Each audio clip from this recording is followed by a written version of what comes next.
right, now it is my pleasure to introduce our next speaker, Ed Finkler. Ed has been a developer for a long time, is a mental health advocate. So we're gonna kind of shift the tone for the next 3 talks before lunch, and we're gonna start talking about some of the things that aren't necessarily, real heavy code topics.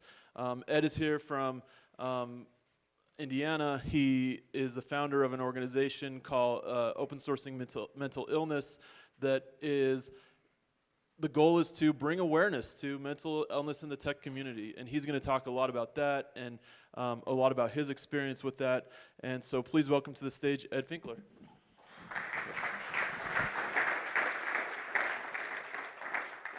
Thank you very much. Thank you. I appreciate that. It is a pleasure to be here. It's the first time speaking at LoopConf, first time I've been here, so that's very cool. Let's see here. So this is a new conference for me. So who is this? I'm a CTO of GraphStory, which is a database as a service product. We don't need to get into that. Been a web dev for about 20 plus years, mostly PHP, JavaScript, some Python, DevOps, some design work, stuff like that. And I'm a dad, I'm a husband, a local community participant. I served on a school board for 3 years. I started a local tech meetup, stuff like that. So I do some stuff like that. Time to time, I've been called a webmaster, which tells you how long I've been doing this. How many here have been called a webmaster? Man, there's a lot of you. WordPress skews a little older, doesn't it? It's not like these JavaScript meetups with these tiny young kids in them. I'm a WordPress community member, kinda. I wrote a couple plugins for like 1.5. And then last year, someone online yelled at me for not capitalizing WordPress correctly. So I think that makes me a community member. I did found an organization. I've been speaking about, as a speaking campaign, open sourcing mental illness since 2012. I've been speaking openly about mental illness in tech since then. I'm a founder and chairman of the board of OSMI, which is a nonprofit 501c3 we were organized in September. Based around sort of the work that I started. Now, I'm not a doctor, I'm not a psychologist or psychiatrist, I'm not a mental health professional.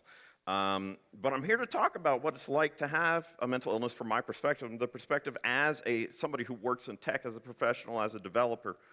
And I'm here to talk about how mental health affects our community and our industry, and why you should care, because you should. So this is the uncomfortable audience participation section. So first, I'm gonna get you started up, you're gonna need a warm up. I'm just going to have you clap with me here for a second, all right? I'm going to start you off like this. All right, yep, we're doing good. It feels good, doesn't it? Feels good, right? Yep. There was no reason for that. I didn't do it for any reason. I was laying in bed last night, I was like, I wonder if I could make them all clap. And I did. It was great. But now I'm going to ask you some questions. So now you're feeling good. Your hands probably hurt because you did it a little bit too hard. I want to ask you a question. How many of you here wear glasses or contacts? All right, so most of you have some sort of ocular deficiency that forces you to wear it.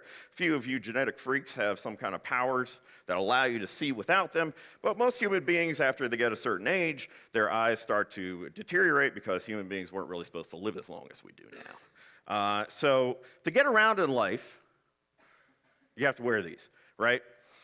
Have you ever had anybody tell you, man, you ever tried just like not wearing glasses and like trying harder to see? Anybody ever told you that? Has anyone ever suggested, man, you squint? Do you try squinting? I heard that fixes it. Has anyone ever been told that? Every once in a while, somebody raises their hand and says that when I ask that question. Are any of you concerned to mention, say, at work, that you wear glasses or contacts? Or any of you, no, that's an alarming thing. I don't think I want to bring that up to anybody, that I have an ocular deficiency and I need some sort of eye crutch to take care of that. All right, nobody raised their hand. All right, that's good. I'm glad. All right, well, the second thing. Now, my brother and my dad both developed type 2 diabetes, so I'm pretty much screwed, right? But diabetes is something a lot of people deal with. It's pretty common. A lot of people deal with it. It is something untreated. It'll kill you. But it is something that a lot of people deal with, and a lot of people live a long life as long as they get the right kind of treatment. I'm curious, let's think about the workplace when you're thinking about this. I want you to think about you're in your workplace and a conversation comes out about diabetes. Are you uncomfortable? You feel comfortable talking about it? I want you to raise your hand if you'd feel comfortable discussing that in the workplace. Maybe not excited, but comfortable. You're not going to be like, oh, yeah, I had a great weekend. We went to this movie and diabetes. You don't lead with that when you're getting back into it. All right. But, okay. So we're going to ask the same thing. We're going to ask the same thing about something else. Cancer. About 2 years ago, I lost my brother to throat cancer. And a lot of people have to deal with it. We talk a lot about it in popular culture. It touches most of our lives, whether somebody we know, maybe it's us ourselves, who've had to deal with it. How many of you would feel uncomfortable? Again, not excited. You're not excited to talk about this. How many of you would feel comfortable discussing that, say in the workplace? Just raise your hand if you would, if you feel okay with it. You don't have to feel excited about it, but okay, it comes up. All right, so a lot of you. Not everybody, though. Comfort is a, definable thing. All right.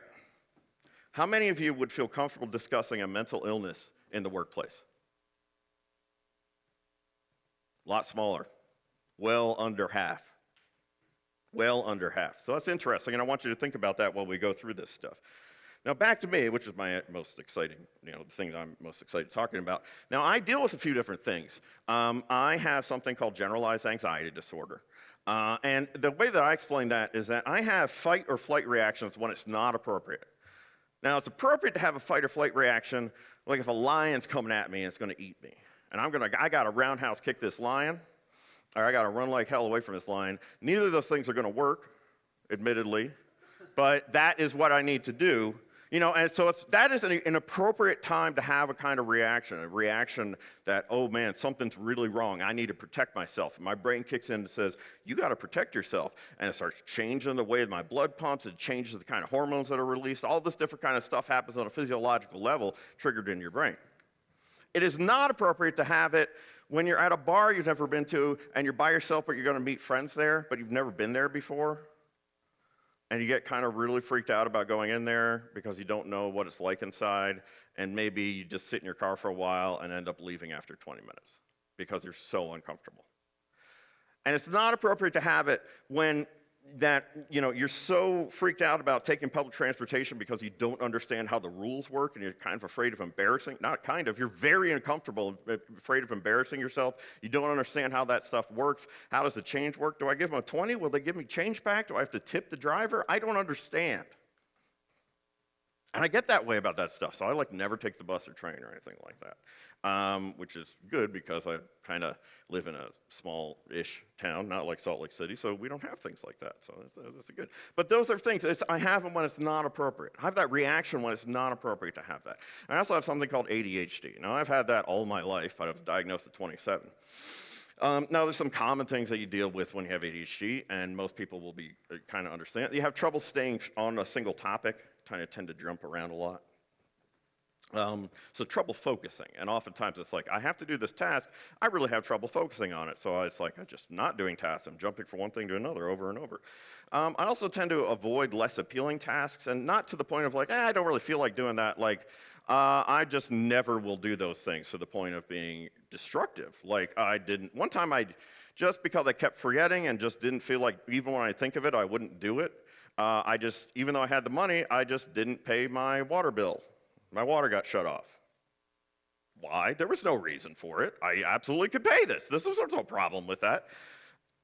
It just kind of didn't happen. But a couple things that sometimes people don't think about with ADHD is I have a low frustration threshold, and this is sort of common that goes along with that a lot of people with ADHD get frustrated very quickly, particularly if circumstances or a situational change happens. It can be really, really hard. And the intensity of my emotions are often really, really strong. And that kind of goes along with the anxiety stuff, too. So if I get upset fast and really intensely, and it takes me a while to back off of that. And oftentimes I sort of have to segregate myself away from people so that I don't do something that's destructive or harmful or things like that. I'm also very, very good at constructing bad outcomes and hyper-focusing on them. So that if I don't get a sort of thing that says, oh yeah, everything is okay, like say, Well, there was a problem with something my boss was working on that I was supposed to fix, and he was working on it for a client, and it didn't, and he had a problem with it, and I don't hear from him, oh no, it's okay. I will be worried for the next like 2 or 3 days until he tells me that it's okay. And I'll be worried that it's like, I don't know, maybe he's hiding something from me. I don't know, maybe the company's gonna shut down and I'm gonna lose my job. Maybe, and I have gotten better at telling myself, no, that's probably not gonna happen. But it used to be that it would be, I would just be devastated and freaked out for days until those things would be resolved. And that is a common thing for me. So I take medication. Every day I take some pills, right? And I take medication to help with that. And I also see a therapist. I see a therapist every couple of weeks to talk about why I do the things that I do, what has happened the past couple of weeks, and how I could do better. We work through this stuff. They're kind of like a, oh God, I hate this term, life coach, but they actually have training and stuff like that. And figure, there you go. They help me figure out, how I can sort of basically train my brain to react differently to situations. I mean, that's how it works for me. It works differently for other different kinds of things. Now, the one thing I want to say is this impacts my work every day. I don't get time off from dealing with this stuff. I don't have a day, I do not have a single day where this is not a thing where I struggle with it. I have good days, and sometimes I have not so good days, but every single day it impacts me, and it impacts my work every single day I'm working. Every single day I'm working. This is something I have to do and deal with to be productive. And sometimes it gives me superpowers. I am very, very good at certain aspects of my job because of the way my brain works. I'm absolutely and better than many people at certain things because of the way my brain works. I'm really good at connecting seemingly disparate things that actually have an impact on one another. Like, say, if we design the form like this, how do we secure the data as it gets stored into the system? Or if we are working on our back-end system like this, how does that impact what we're able to present to the user? Okay? Those are seemingly disparate things. I'm really good at anticipating security issues. I tend to be good at empathizing with users and thinking about their interactions. Now, I'm not a UX person. I don't think about it 24/7. But my experience has been I'm a lot better at it than a lot of people who, say, mostly do back-end dev, which is what I do most of the time. So there's a lot of stuff that I'm really good at. I'm not the best programmer at all. I'm not even close. I'm not. But I'm good at a lot of my job because I can make those connections faster than a lot of people. And I can empathize with situations and things and think about that stuff and make those connections quicker. But sometimes it absolutely ruins me. Sometimes it craters my day. Sometimes it renders me absolutely unproductive because my emotions are so intense, I just cannot do my work. I'm so freaked out, I have to step back. It ruins me the same way that, like, if I got hit by a car, it ruins me like that. Like, I am rendered unproductive entirely. I'm taken out of the game because of this stuff. Even despite the fact that I get good treatment and I take care of myself and I'm actively involved in it, these things still happen. And for a long part of my life, probably until the last few years, one of the things that's toughest about this is that I felt utterly alone. I felt like there's something wrong with me, there's something broken with me, that I don't work right in the world, that other people seem to be able to, like, into school, they seem to be able to get their homework done, and why can't I complete my homework on time? Why can't I stay focused? Why can't I juggle 4 or 5 subjects when I'm in school? Why is it that I get freaked out by stuff and other people, it doesn't freak other people out? Why can they seem to be stable and I can't be stable and I always go up and down and it's hard? I felt utterly alone in crowds of thousands of people. I have been, and you get to this point where you feel so disconnected and you feel so broken that you feel incapable of living this life, of being productive in this society. That you're always going to screw up and you're always going to fail and everyone I love will grow tired of me and leave. But there's a lot of people who feel like this. That's the thing that tricks you. You think you're completely alone. Fact is, actually, there's a lot of people who deal with stuff like this. And that's what we're working on. So let's talk about the worldwide community. How this impacts the worldwide community.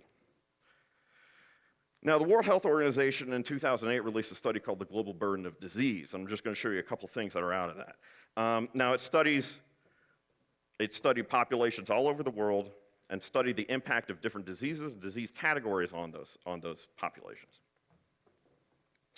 And one of the conclusions they came to is that the burden of mental disorders is the largest of all disorder categories in North America. It is larger than cardiovascular disease and larger than cancer. And to quote from them, in all regions, neuropsychiatric conditions are the most important causes of disability, accounting for around 1/3 of years lost to disability among adults aged 15 years and older. 1/3 of years lost to disability are caused by that category. That's a lot. That is a lot. Has a huge impact on society.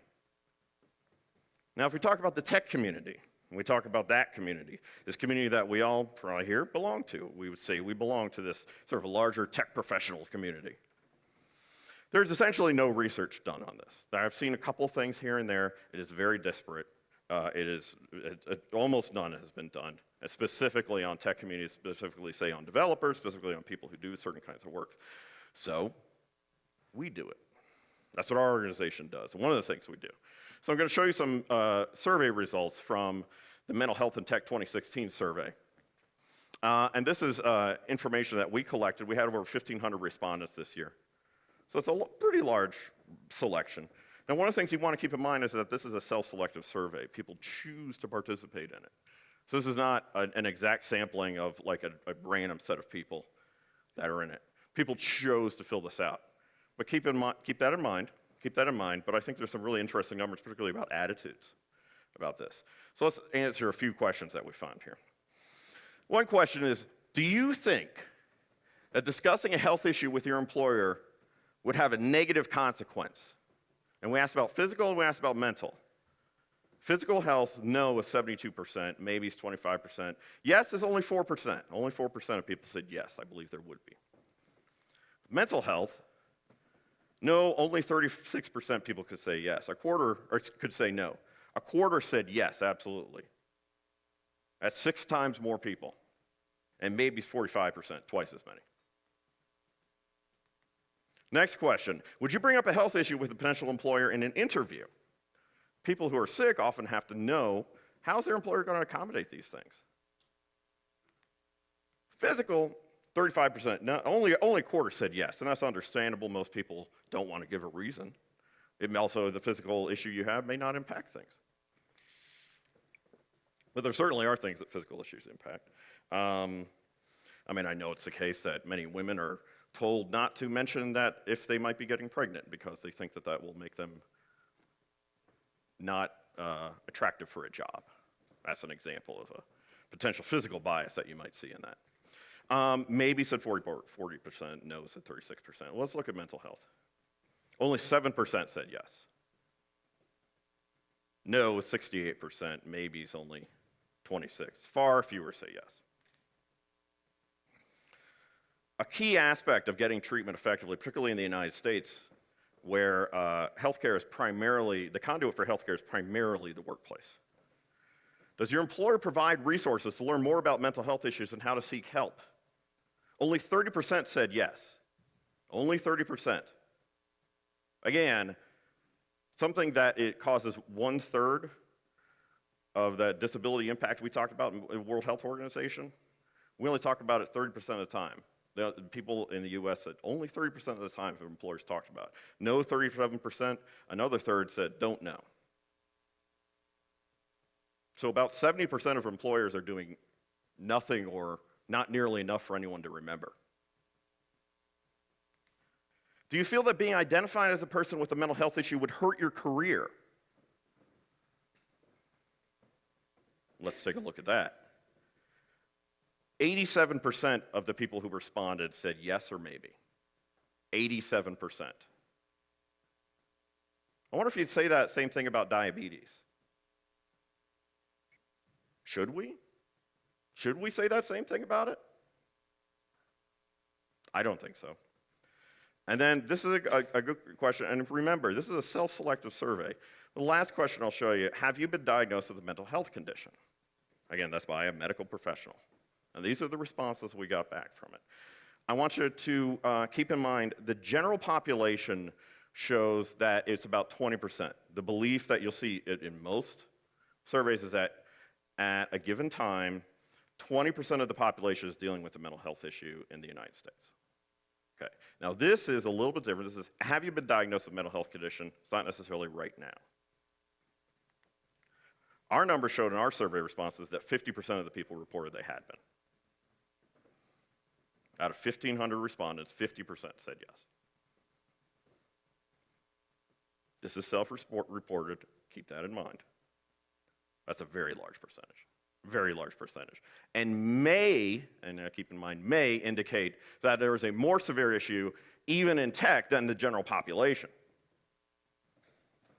And the fact of the matter is that sick workers don't work. It doesn't matter how they're sick, and they don't work as well, or significantly less productive because of this. Okay, right, fine. So we want to be nice to people and stuff like that. But really, what's the business upside, some of you may ask? Is it in a business interest to do these kinds of things? What is the upside of this? Why try to change your workplace? Why? Well, I think I've made a pretty good case here, but let's lay it out. Because it benefits the organization and everyone in it. Because mental wellness means better employees. Because employees feel valued and secure and work more effectively. When employers demonstrate concern and a commitment to their well-being. How many of you are in a management role? Do you feel you've all done that? I think it's the question you have to ask. I'm in a management role too. I don't know if I always have. But I guarantee you, at least 20% of the people you work with, that you try to enable and be successful, are dealing with this right now. Right now. And I would guess you'd probably be like, I don't know who that is. I don't know. And probably kind of afraid to talk about it. Understandable. The second thing is people want to work for a place that respects them fully, that doesn't ignore their well-being, that treats them as a human being and not a resource. People want to work for you. People want to join your company. You're looking for good employees, demonstrate these values. But change is hard. The default state is that we don't talk about this stuff. That's the default state, particularly in the workplace. We do not discuss this. We're scared and we don't know what to do. I think most people, they're not malicious about it, of course not. But they may be afraid of endangering the workplace from a legal standpoint, from a monetary standpoint. And for employees, they're probably afraid of losing their jobs if they discuss it. They don't have a lot of trust necessarily. There's not a lot of trust going back and forth there. So at OSMI, we can help, but here's 3 things you can do right now. The first thing is we've created handbooks specifically for employers and employees. One, to deal with ADA law and how you apply the Americans with Disability Act to mental health in tech workplaces. And then the third one we've done, one's for employees, one for employers. Then we also have one that's for HR teams and executive leadership. That's specifically about how to create supportive workplaces, supportive of mental wellness, so you get better employees, more productive employees, more loyal employees. So you do this work. You get these things. We give them away for free. You can give us a little bit of money, but they're published as ebooks on LeanPub. You can go put them on your Kindle right now. Speak openly about mental health. That doesn't mean you go tell people your business. I'm very good at confessing all my business. My therapist says I have a confessional personality. and so I'm good at that. Not everybody has to be good at that. That's not your job. That's maybe not your strength. That doesn't mean it. But you can speak openly about the topic of mental health and the importance it has, and that we shouldn't be afraid of it. And that it's not a character flaw. And we treat it like it is, like it's something to be afraid of and to hide. You each have great influence on the social groups and communities that you belong to. Use that influence to change this. And you can have great impact and change those kinds of discussions if you demonstrate that you're not afraid to bring it up. And the third thing, and I think we do this so infrequently, tell people and demonstrate to them that they matter.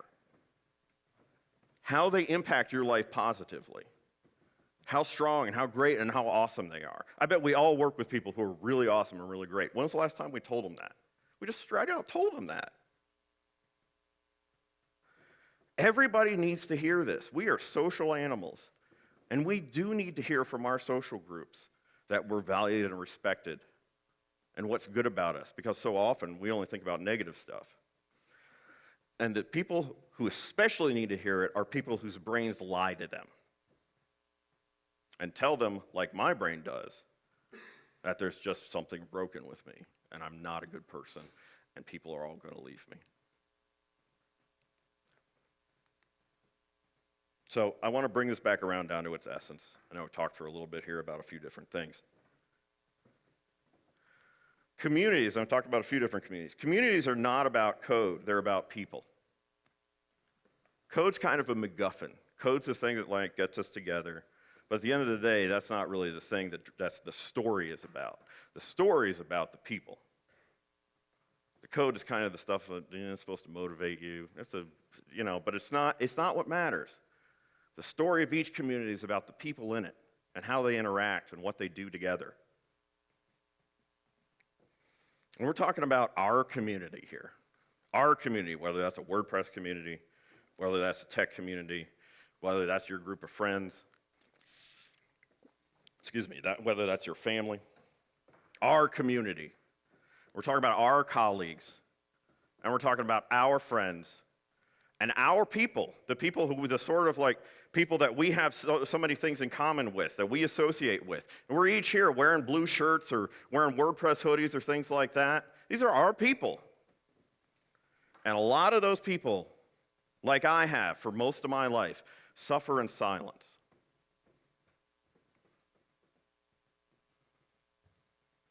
And sometimes some of them disappear. Last night, one of the volunteers who's done a lot of work with OSMI called me in the middle of the night because she found out that a close friend and a colleague on a major open source project, and it hasn't been public yet, so I don't want to tell you which, I know more about it, I don't want to speak on which one, took his own life over the weekend. It's the first time I've heard stuff like this. Probably not going to be the last. Surely not going to be the last. And I just talked to her 20 minutes before I got up here. Had to hear how it impacted them and affected her. How she has to step away for a while. And we're left to wonder and regret and try to understand why this happened. And there's some people we can save and there's some we can't.